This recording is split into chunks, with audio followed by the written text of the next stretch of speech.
London is known for its pessimistic attitude when it comes to the euro, and particularly to its rating of eurozone countries. So the latest word from ratings agency Fitch comes as quite a surprise. The director of the department, which assesses governments' creditworthiness, says that the worst of the crisis is over. I think there are some reasons to be optimistic.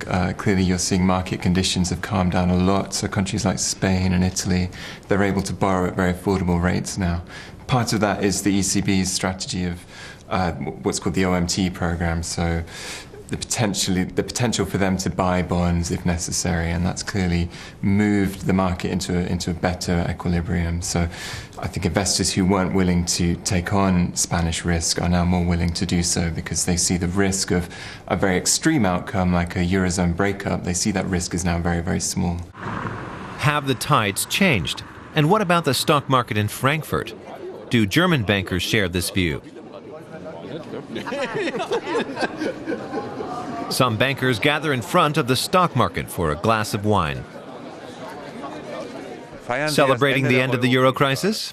No, we always party. But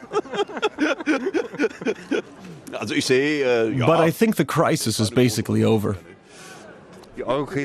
It's over? Well, maybe not over. There are still a few problems, but it'll definitely be finished by 2015. The chief economist at financial services firm Allianz isn't so sure, though he thinks the worst is behind us. I think the ramifications of this crisis will be felt for a long, long time. Just think of Greece and the kind of efforts it will have to make to balance its budget and meet the deadline for reducing its debt load by the year 2020 or 2022. It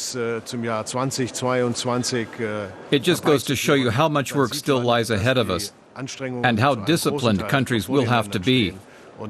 So in that sense, the crisis is obviously not over yet.